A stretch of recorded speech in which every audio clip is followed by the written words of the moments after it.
Remember what we're doing.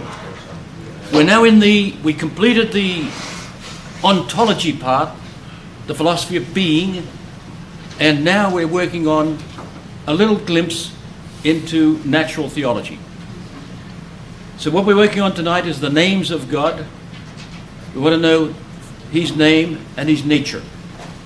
Because we name natures, we give them names. So the names and natures really are tied in together. So the big question is, what can we know about God? Our knowledge of God. On page 114. What can we know about him? Remember Robinson Crusoe? He saw a footprint. Now he knew that was the effect of a man. So he knew there was a man there. So what we've got now is we've got to say, what about God? We've already seen there are 5 frailties in things. Things have to be moved. They can't move themselves. Things have to be caused. They cannot cause themselves. There are contingent beings in the world which depend upon necessary beings. There are graded perfections. Always watch that 4th way of proving the existence of God. It's a little tricky, and I'd say 99% out of 100 authors, perhaps I should say 100% of what I've seen, don't understand that 4th way on graded perfection. They just brush it off as participation. But causality's there, in spite of one book written by a priest who said causality doesn't enter into the 4th way. Well, I showed you how it does. Then there's the 5th way. So from those 5 ways, we can gather information about God. So here we're going to look at this. Compare the 2 I've got there. Mother, Betty, first of all. By knowing Betty, I can know something about her mother. Well, let's talk about Tweety Bird in front of me here, Jenna. By knowing Jenna, I know that her mother is a human person, a rational animal. Now, all the metaphysical properties of rationality, we'll run some of them on the board. Man is rational, therefore he's a talking animal, he's a laughing animal, he's a social animal, and a political animal, scientific, poetic, religious, etc., etc. All those things flow out of man's rational life. Knowing that, I know what Jenna's mother's like. Jenna's mother is a talking animal, a rational, a laughing animal, social, political, poetic, artistic, economic, religious, etc., etc. Musical. We know that. But does she like Beethoven? Or would she rather have Beat Me Daddy, 8 beats to the bar, or something like that? What kind of music does she like? By knowing Jenna, I don't know that. By knowing Jenna, I know her mother is social. But what kind of a social life does she have? Although that's adding something. Just that social means, of course, we live amongst our own types, in families, etc., etc. But does she is she a Democrat, or is she, what's that other group called? Republican, etc., etc. Is she one of them, or what is she? We don't know. They're her propers, what belongs to her. And remember, the word proper comes from proprius in Latin, meaning own. Her own things I can't know from knowing Jenna. I can only know her commons. So by knowing, say, Betty or Jenna, I've used Betty in the work there, I can reason to what Lisa, her mother, is. Now, by knowing the effects, what did I put there? Tree, yes. By knowing a tree, I can know something of God, because that's one of his effects. But I've got to know what is common with tree and God, and the first thing we know what they've got in common is they both exist. That's the first thing. I know a tree is good.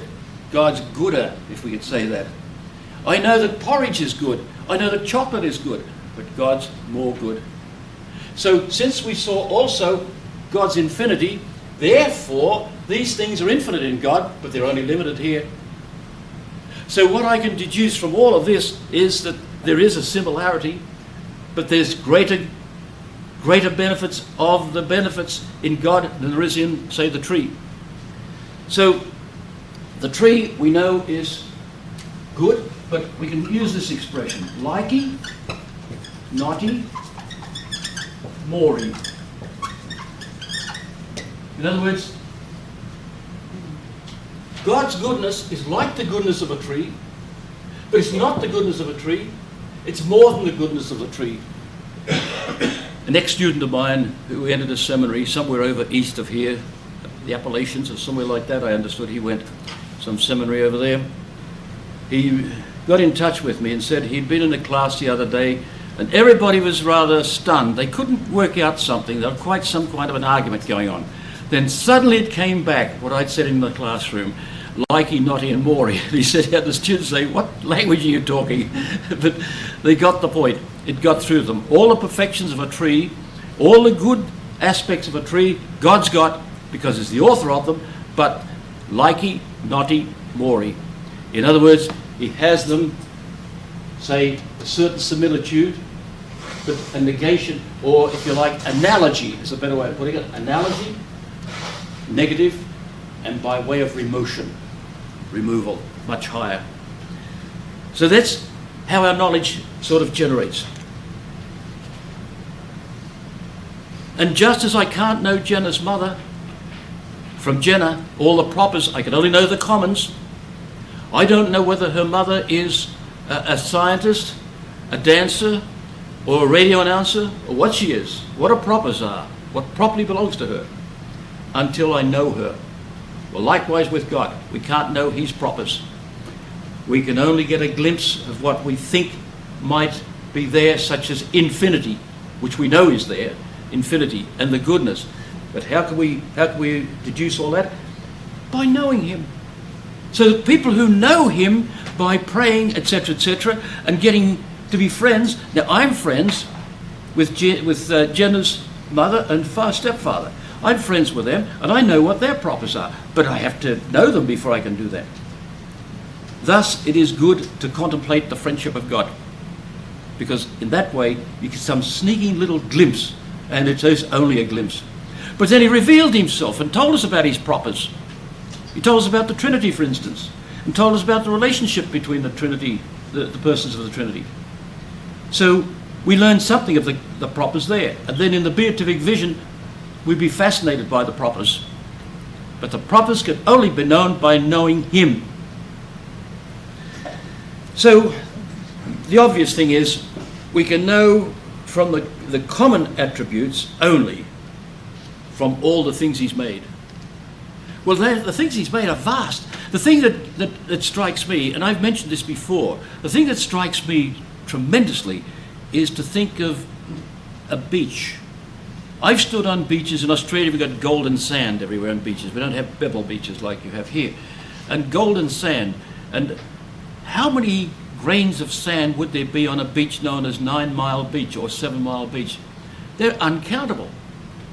But every one of them is kept in existence by the act of God. Every one of them is pressured into existence, if you like to put it that way. What a great mind. It absolutely... Sometimes I think about that and I get stunned, let alone every little leaf. One man did say to me on one occasion, oh, no mind could keep track of all that. Well, yes, no mind as you and I know it. But what a mind we know must necessarily be giving the be to those things at every instance. We can in that case speak of their existence. In the case of God, as I pointed out before, we cannot speak of God's existence. That's not a good way of speaking, because he doesn't exist outside his causes, which is what the word means, exist, to stand outside. So, we know what he's got in common with these effects. In the Summa, there's a beautiful passage, the Prima Pars, question 4, article 3. My professor of metaphysics at Montreal used to love that, and he put it to me when in oral exams, and he said, you knew that was coming, didn't you? And I said, yes. I will give him credit, of course. He gave us a beautiful treatment of that one article dealing with the infinity of God away from us. That's really what it amounts to. So, there's an analogical likeness between him and between us. Remember the definition of analogy? Some likeness, more unlikeness. Never forget that. Analogical likeness. Some likeness, but more unlikeness. We know him somewhat as if he was a property of material things. All our language starts from material things, bodily things. So we have to name him in that manner. And remember, the spear, what does it sound like? Spear. Sounds like a breath, doesn't it? That's what the word means in Latin. So to name a spirit, we name it after breath. It's the nearest thing we know to a spirit, breath. It's not like wood, stone, etc. It's more like breath, a spirit thing. So the word spirit, it's what's called an onomatopoeic word. That is to say, a word, the sound of the word indicates what the word, the meaning of the word. So spirit, and you can't grasp it. That's what a spirit is. So then, my friends, he asked the question in the 12th question in the first part of the Summa, whether any created intellect can see the essence of God. Can we see the essence of God? Now forget about the word see, it doesn't mean with the eyes, of course, you can understand that. But it does mean, can the intellect grasp the essence of God? Can it see into the essence of God? And you see, if it's so infinitely above us, is it possible? Well, certainly not in this life. But we will see it if we're lucky enough to have the beatific vision, as we call it, that vision which gives happiness. We will see it if we get there, but only by grace. It's by having grace will we see it. Not any natural disposition, and that's all explained in this article. He himself is supremely knowable. Remember, because some of you have not studied the philosophical psychology course, but what makes something knowable? Form. Immateriality is the root of knowledge, not materiality. Now, immateriality means, for instance, the soul is more knowable than the body is. And things which are raised above material things are more understandable than things which are materialized. The form, or what specifies the thing, is what gives it knowability. What makes that tree be a tree is the form of the tree. What makes me be knowing the tree is the form of the tree still. That informs my intellect so that I know the tree. So God is the most supremely immaterial thing, therefore he's the most supremely knowable. Nothing's more knowable than God. It's right above all other things knowable. So that, the trouble is, he's too knowable for us as we are now. Too knowable. Because we know forms as they're found in bodies. What does it say? What's the state they say about the show me state? It's Missouri, isn't it? Yeah, Missouri, show me state. Well, I don't believe you unless you show me what it's there, something like that. So God in himself is the most supremely knowable thing. Some things are too low, too materialized for us to know them. So I can't tell you what the difference is between an ant and an elephant. There's a little difference, I believe. So what's the difference? I can't tell you because they're too materialized. But I can tell you what a man is, because the human soul is more immaterial than any other soul. We can't know the soul of an ant. Remember, they've got sensitive souls. We can't know the soul of an ant specifically. What makes it specifically different from the soul of an elephant or a giraffe? Oh, my brother. Who said that? He was visiting me here a couple of years ago. No, was it last year? Year before there was. And we were having a little shots at each other for a bit of fun, and or better, my sister. Anyway, we know these specifics of the human soul because it's more at the same level as we are ourselves, and our soul. So we have better knowledge of man than we have of ants and things. But God is so supremely knowable in himself, he's above our knowledge. It's like the owl in the noonday sun. In the noonday sun, the owl blinks and, woo woo. When the real good weather or good light comes, he says, hot diggity. No, that's not what he says. What's he say? Woo woo. That's what he says. And he sort of knows things better in the twilight. In the midday sun, the owl has trouble seeing. If it's pitch black, it might have trouble seeing. I understand it does. But there's just a certain level which it's at home in. Bats, of course, they're a different story. They send out radar signals, don't they? And they can find their way around like that. But some things are too knowable. For instance, higher mathematics. Very much too knowable for people. Now, in this book, for instance, Mr. Venari was drawing my attention to tonight by Father Reginald Garrigou Lagrange, the great man of the early 20th century, magnificent. His book is available, Providence. He's written some magnificent works. And Mr. Venari assures me that the proofs of the existence of God are in here on a more intelligible level for, say, the ordinary man and woman than, say, his other works, which I mentioned last week, I think, or the week before. The One God, and the other one, what's the other one, Dr. Bonnet? The one we both have? His existence. His nature, that's right. His existence and his nature. This is available, by the way. Anything by Father Garrigou Lagrange is marvellous. My master studied under him, and I studied under my master. So, but St. Thomas says again in that 12th century, that 12th question, to see the essence of God is possible to the created intellect by grace and not by nature. And remember what I said earlier, grace is this, it's the divinization of man. If I could take a tree and humanize it, that'd be something I do to the tree, if I could do it. Well, God can do it, and he divinizes us, gives us a certain quality, divine quality. That's what grace does, raises us above our natural level.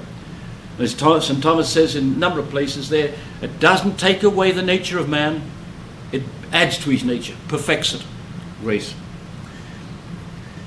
So, St. Thomas is very aware of all these things, and the ultimate beatitude of man, the ultimate beatitude consists in the use of his highest function, which is the operation of the intellect. So the intellect does get to know God, and our desire, as he says also elsewhere, further on in this question, our natural desire is to have that perfection of God, to know that. One Danish woman said to me years ago, what a boring existence. Her idea of heaven would be to have a great meal.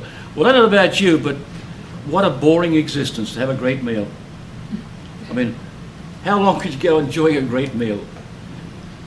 I know a man would rather exist, and if he was, you hear people sometimes quote certain works and say that Freud said that the most fundamental desire of man is to have sexual satisfaction.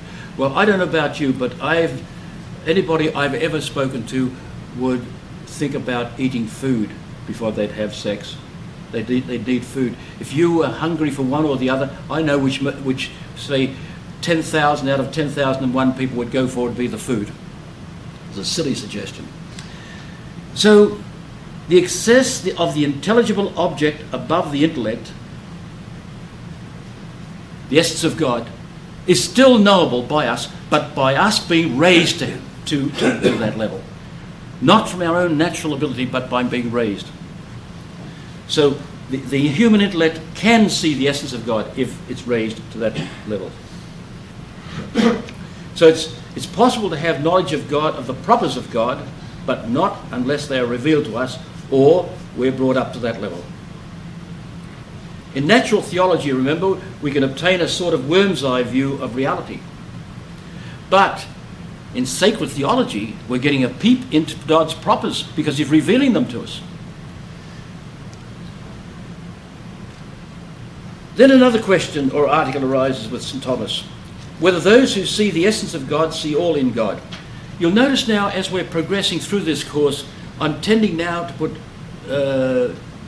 translations of St. Thomas's works into the course, into your notes. I'm doing that. I think it does two things. It gives us a very nice readable article, and secondly, it gets you in touch with St. Thomas, the original work, and give you an idea of how he writes, etc. And I've got the references there, of course, all the time. But so when they can see all in God, well,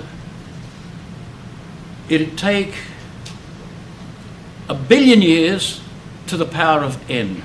Let's put it that way. Never ending. That's the extraordinary part of the beatific vision. We couldn't possibly have a concept of what the essence of God is. What we'd have to do is, it's a pure intuitive grasp. That's to say, like sight. We don't see an image and then the image reflects the person. We see the person directly in the image, in the form, in the eye. So in the power of sight, we see that the person directly, intuitively. Intuitively means sort of operating straight at the thing, immediately there, without any intermediate. Well, we can't have a concept of God. We'll never have that. We'll never have an image, and all our knowledge has come through images. But in the next life, we'd have this knowledge of God, but it'd be an intuitive knowledge. Just the word agape. Remember that? Agape? I always think of what kind of love agape is. One that causes your mouth to drop open. Agape. Like that. Close that big mouth. Now, on the contrary, as St. Thomas says, the angels see the essence of God, and yet they do not know all things. For, as Dionysius says, slight correction here, as Dionysius says, the inferior angels are cleansed from ignorance by the superior angels. Also they are ignorant of future contingent things and of secret thoughts. For this knowledge belongs to God alone. Therefore, whosoever sees the essence of God does not know all things. Now that's St. Thomas's authoritative statement when he's quoting somebody else, usually called the sed contra, or on the contrary. So the created intellect, in seeing the divine essence, does not see in it all that God does or can do. Read that through for yourselves. There are diverse intellects in this life. We know that. One person is more, say, intelligent than another person. Mainly because of the disposition of the internal senses in the brain. The internal senses make it easier for some intellect to operate better than others. But in the next life, our intellects will see whatever we can see according to our dispositions. But the best way to prepare for it is by thinking about it, by being prepared. So, there are various objections thrown up against this. For instance, Gregory makes an objection there, or St. Thomas replies. I put the reply to the objections after the body of the work to make it easier for you. So, the natural desire of a rational creature is to know everything that belongs to the perfection of the intellect, namely the species and genera of things and their essences. Well, we know what we can know according to the dispositions of our intellect, and God raises us so that we can see more than we would naturally see, could ever possibly see. So there are three sciences about God. There's natural theology, which we're working through a little bit now. Then there's sacred theology, whose principles come from God himself. Then there is a third science, the science of God as God, which he alone knows. In other words, how he sees his own essence, how he knows himself. And that, of course, is the most perfect of all sciences. Funny thing, at the Catholic Academy of Sciences a couple of years ago, when I was speaking about, I've forgotten now the particular paper I was presenting there, but it was about moral theology. I was distinguishing the natures of the various sciences, that's right. Their distinction of nature and their distinction of operation. I was speaking about something, and one man who was a pharmaceutical chemist raised the objection that most people wouldn't call these sciences. Well, you know, that's a prejudice in today's societies. They speak about a science as, well, what is a science? I said to one of these people on one occasion. What do you mean by a science? Well, you know, you're working and discovering in nature.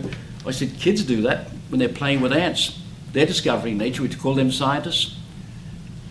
Or would you call a man daydreaming about the trees and the birds and the flowers, and he's out with a rifle under his arm like we used to go, and we're shooting rabbits? Would you call that science? Remember what the definition of science is? Certain knowledge through causes. A man can be working in a laboratory for 35, 40 years and not do one scientific act. It's all preparatory to science. if he's just playing with test tubes and gathering data. Anybody can do that. There's a famous French scientist, a naturalist, who used to study ants and bees and things like that all the time. He became very famous for it. But I never heard him draw one conclusion. I didn't hear him draw something from the premises. And that's what the scientific act is, when you discover causes of something. And in the empirical sciences, all they're doing is working on proximate causes all the time. But the ultimate causes, they're left to the philosopher. So we go down there, and the Bible expresses the basis of formal revelation. This book has been evaluated by over 50,000 critical works, by the way. A girl once said to me, "But there's contradiction in it." "Oh, I've never seen it. Tell me one." "Well, Mark says this and John says that." Well, that's not a contradiction. A contradiction, my friends, is when two propositions differ in quantity and quality. One says some and the other says every. One says yes and one says no. When there's distinction between the two, and if we get to do the logic course we're talking about, we'll see all that. But because one person doesn't mention something, that's not a contradiction. So for the science of natural theology, by the way, the existence and nature of God is a point of arrival. We draw conclusions about that. But for the science of sacred theology, the existence and nature of God is a point of departure. We're given the existence and nature of God. And we depart from there and draw conclusions from it in sacred theology. So there are various attitudes with respect to our knowledge of the existence of God. First, there's theism. They accept the existence of God. We did some of this before. Then there's fideism, which is, to my mind, a curse that's infected the whole Christian world, particularly today, and consequently others also fall for it. In other words, everything goes back to faith. The only reason that abortion is wrong, says a woman, is because it's your faith. I'm not a Catholic, therefore it's all right for me. Holy jumping Jehoshaphat's and blowflies pantaloons. What a silly thing to say. I mean, it's ridiculous to say a thing like that. When we had the International Mother's Day Walk for Life, 2 women argued with me in the middle of the walk and said, "Abortion, it is against my religion." I said, "It's against the natural moral law, madam. It's not a religious matter. Don't give the enemy that they're all claiming it's only you religious people who are against abortion." Agnosticism. So fideism, as I mentioned, is a great curse in the Christian world today. Agnosticism. In other words, I don't know whether there's a God. I really don't know. That's the agnostic. Atheism denies the existence of God. Anthropomorphism comes from 2 Greek words, anthropos and morphe. Anthropos means man, and morph means shape. In other words, he's something like a man, sitting up on a cloud, maybe playing a harp or something else. I told you that I knew a fellow who called his wife Morphia, didn't I? I asked him one day, "Why do you call her Morphia?" He said, "Because she's a little dope." So, note that religion concerns our relation to God. Don't confuse theology with religion. Theology is a knowledge about God, but religion is a practice. And it comes from 2 Latin words. Re, meaning back, plus lig. We've got the same word, ligaments, bonds. A bond back to God. So religion is a relationship, a practice of adoration of God, etc. I've got that in the notes there for you. But that doesn't mean that belief, that we have faith in the existence of God, some people can't grasp, say, the scientific proofs that there is a God, but they have a belief. And who was it that said, unless I can put my fingers in his side, remember the moral there? Unless I know, the doubting Thomas. We've got a lot of doubting Thomists today. We've got timid Thomas, peeping Thomas, and doubting Thomas. I'm indebted, I think, to Dr. Ralph McInerney for one of them, at least. Some of them become timid, Thomas. They don't want to speak out. However, we have a bond with God in religion. We have knowledge of God. But a person can have all the knowledge in the world and still neglect that practice of relationship with God. Love, for instance. Should develop friendship with him. So, with respect to atheism, a few words about that. Actually, to my mind, that's where fideism comes in. That any atheists I've met, it's a blind faith they have. You said the agnostic says he doesn't know that God exists, but he's also absolutely sure that you don't either. Yes, oh yes, yes. Yeah, well, you just believe it, that's all, you see. You know what the definition of an atheist is, don't you? It's a man who has no invisible means of support. Now, Ignace, or Ignace if you like, Lep, I-G-N-A-C-E, a French psychotherapist. In his little book, which I have at home, claims that there are about 5 reasons why someone becomes an atheist. He was an atheist himself, and his book, Atheism in Our Time, is an excellent analysis based on his professional experience. He says there's a neurotic atheism. This is not meant to signify that atheists are neurotics, but there is a certain neurotic atheism, he says. Then there's a Marxist atheism, because the Marxists are as bad fideists as anybody. They just have a blind faith.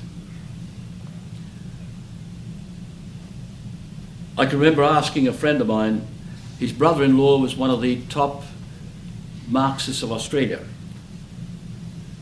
And Clary was a very good friend of mine, he was a pharmacist.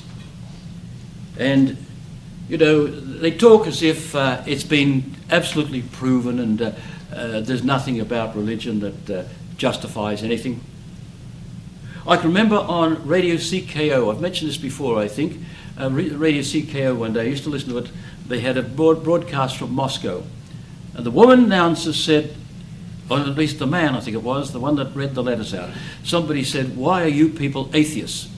She said, "Nobody can prove there is a God, and nobody can prove there is no God." Note that. Nobody can prove there's no God. That's an admission, but nobody can prove there is a God. And I thought, how can you say that? How can you just ignore the proofs and say nobody says that? Every philosopher in the history of the world has dealt with the existence of God in some way or another, either for it or against it. So I wrote a letter in the course, and I said that there are 5 ways of proving the existence of God, and you know that unless you can show the errors in those 5 ways, you haven't got a case. Well, the radio station I never heard it myself, but a colleague heard it. He said they kept reading your letter out at each session of the news, but I didn't hear it.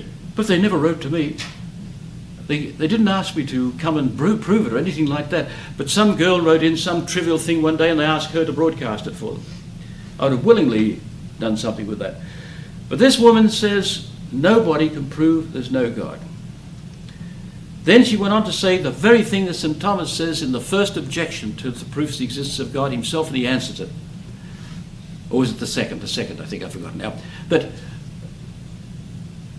natural sciences can prove all we need to know.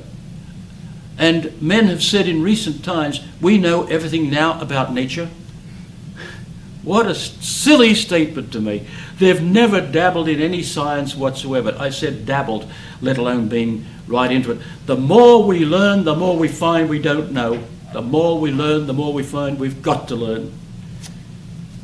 I mean, they've got the DNA. Well, why is one DNA, say, system different from another? There are thousands of questions that they couldn't possibly answer. Anyway, as I've said before, if a psychologist says there is a soul, if he says there's no soul, he's wrong. If he says there is a soul, he's still wrong. He's outside his field. Because empirical method will not contact the human soul whatsoever. I presented that before the Academy of Science. I didn't get one objection. If a chemist says something, for instance, about, let's say, or a biologist, a botanist, says something about the exchange of ions and things like that, he could be quite wrong because it's not his method. Yet that's closer than between the biochemist and the philosopher, a lot closer. So then he goes on, there's another kind of atheism. We saw neurotic atheism, Marxist atheism, rationalist atheism, existentialist atheism. That's an atheism of despair.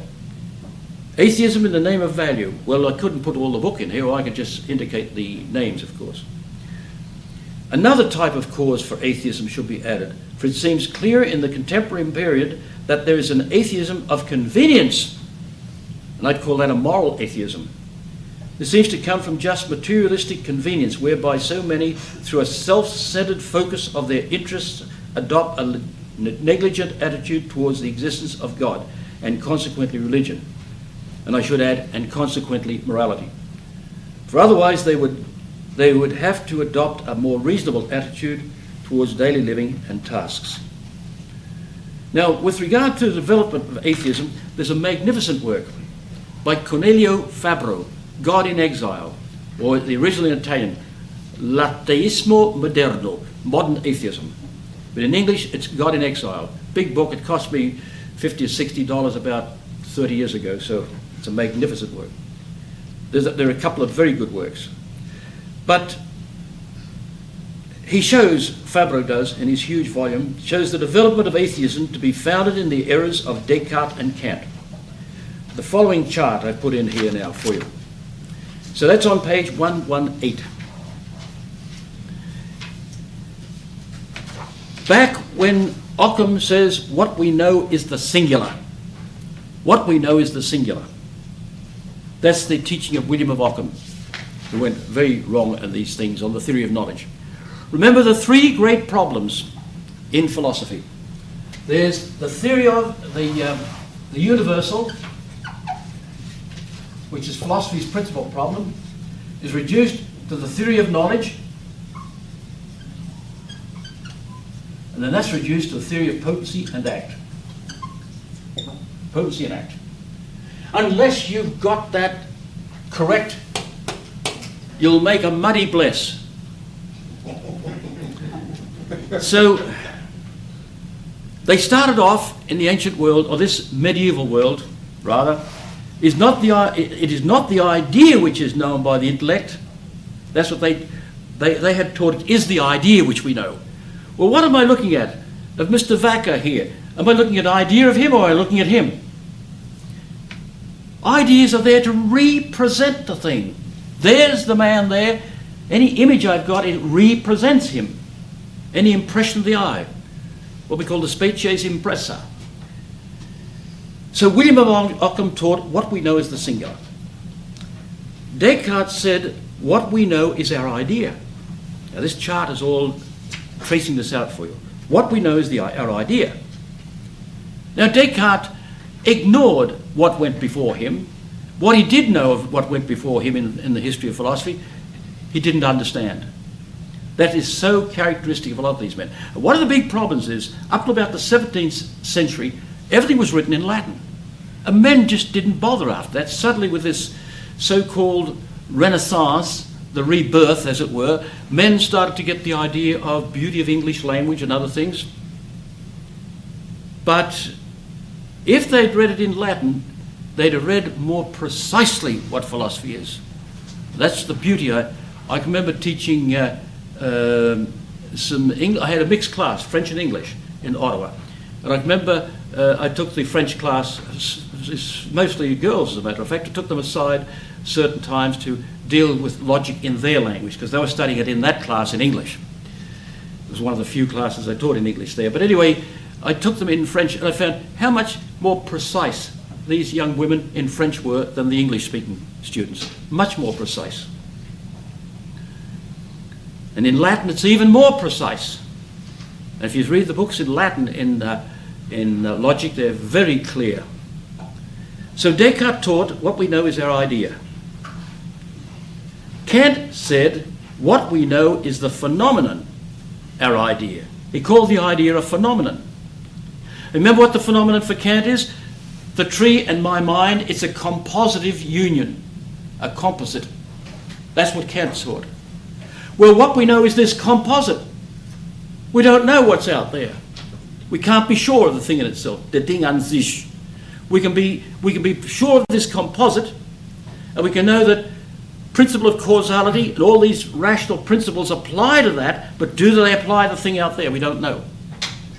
That's where the attack on the existence of God came. We cannot know the thing in itself, which Kant calls the noumenon. Just follow the chart down there.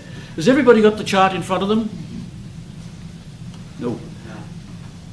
So Hegel said, he saw this was being passed around in the German universities. Remember what Nietzsche said about the German scholars? There never was any original philosophy amongst the Germans. Nietzsche said that. And he wasn't Irish. So we cannot know the thing in itself. Hegel says what we know is the idea and denies there is a thing in itself. He said to suppose, as Kant did, all we can know is about the existence of the tree. We can't really know the tree, only know its existence. Well, existence is just another idea, said Hegel. He went a step further. So then, if you argue about things apart from the mind, it's senseless for these men. So the consequence is you can't prove using the principle of causality, which all the 5 ways use, you can't use them to show that from all these things out there, there's a God. Remember the gash in the tree with the axe? You can't prove from that there's a God, because you don't really know what goes on out there. All you know is that compositive union in the mind. So the immanence of knowledge developed out of that idea. Ideas are what we know. There's no objectivity out there. It's all within us, remaining within us. Nothing transcends our knowledge. That's the next step. There's no transcendent being. So this led to a pantheistic notion of God. All is God. It wasn't in that list before I read, was it? No. Pantheistic notion of God.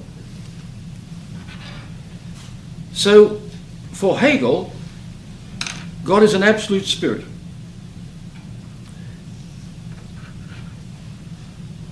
In other words, it's all one big spirit. Just take this, for instance. Supposing I could take a triangle. And I could draw this right-angled triangle. I could draw out all its properties. What is it? The 3 angles are equal to 2 right angles. This is the square on the hypotenuse is equal to sum of the squares on the other 2 sides. Then I could draw all that out. Supposing the triangle to think it out itself. Supposing it could do it itself. It doesn't need me nor you. It could just do it itself. That's the idea of Hegel. It's a great mind thinking itself out. We're all part of that great mind. We're all part of the great spirit, the great absolute. We had to do for one of the professors in graduate school, we had to do a study of 3 Marxists commenting on a text of Hegel. Holy mackerel. For a week I nearly broke my heart over those texts. I think one was in English, the other 2 in French, I think. They could have been both written in algebra as far as I was concerned. Oh, algebra's not a language, is it? No. My students thought it was. At the time you give them a C, they'd say A. They thought it was a language. So God is an absolute spirit for Hegel, and it's thinking itself out. And if you want to read something on Hegel, read something written by Poiret on Hegel. Whew. Well, I think the top marks were 80 in that class, 80 out of 100. And nobody else got any more than 80. I got 80, but I don't know what for. I just didn't know any more by the time I'd finished them when I started. But Marx swung against that. He said Hegel awoke him from his from his dogmatic slumber, as Kant would say. Marx said there's nothing apart from matter. Result is atheism. Whichever way you go, they land into atheism. There's nothing to take the place of good, solid, Thomistic philosophy. At least the men all through the Middle Ages, right up to the present day, who've been in good, sound philosophy, have all been at least dealt soundly with philosophy and had their 2 feet on the ground. So no wonder Léon Blois said, il n'y a que 2 philosophies, le thomisme et le bullshitisme. So, the names of God on page 119, F. St. Thomas treats this question in the first part of the Summa. Remember, it's divided into 3 parts. Part 1, part 2, part 3. Part 2 is divided into part 2, 1 of 2 and 2 of 2, and then there's the supplement, 5 books altogether. And in the first book, where he deals with his treatise on God, the first 26 questions, and question 13, he asks about the names of God. We employ human terms, but what we signify goes far beyond our understanding, for the human intellect cannot grasp infinite signification. So when I say he loves me, I'm using a human term, but that the signification or meaning of that word love goes far superior to the human meaning of the word. So that's the ultimate explanation of what St. Thomas gives. He's named by us according to the conclusions of the 5 ways. He's pure act, that is subsistent be. Not like this barbaric to be, he's subsistent to be. Have you run to that, Michael, or have you run to that with the essay translated as to be? Yes. Yes. They're all afraid to say be. They follow Gilson. They say, oh, Gilson says to be. Like one student I was directing her master's thesis, I think it was, and I was directing, she says, but Gilson says to be. Yes, but Gilson's a Frenchman, not an Englishman. And if you look up all the old English terms, the two didn't exist. I don't think before the 16th, 17th century or something. It's the be. God is subsistent be. His very substance is be, the source of be itself. And you find in that little book, The Pocket Aquinas, for instance, where Vernon Burke, such beautiful works in there, over 30 works of St. Thomas. But when I was using that book in the classroom, the students couldn't understand it because he had the word being. They didn't know what it referred to. Was it being as a noun or being as a participle? So if you say be, being means a thing. In other words, what is, with the emphasis on the is. That's what a being is. But if you come to esse, which is the existential act, then you say be. Don't translate esse as to be, just be. The be, God is be itself. So, the names we employ describe his substance and his be are the same. So that he can say, I am who am. Not that abominable thing in the Catholic Catechism which says, I am he who is. Or no, what is it? I am who I am, that's it. I am who I am.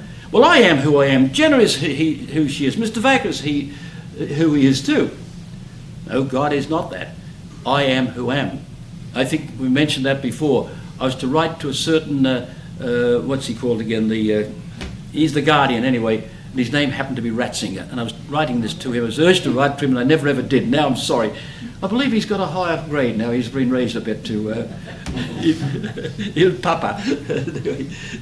So, anyway, we employ human terms, and we name them from what we discover in there. He is pure act, pure act. What pure actuality? There's no potency whatsoever. Well, what's the utmost actuality? Be. Be itself.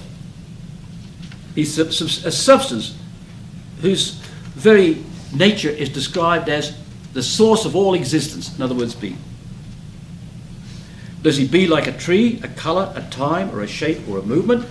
His be is infinitely more perfect than the be of other things. So when we name him, we employ human terms. That is a human term with our human understanding, but the meaning is vastly beyond our understanding, since the signification is infinite. Signification of a term signifies in an infinitely superior way about God. Good, beautiful, lovable, understandable, just, merciful. God is his act of understanding. He is his act of love for us, etc. If he wasn't, if he only had it, then he's got potency in him. Then he's not God. It seems that no name can be given to God. We'll take a break here. It's 7:30.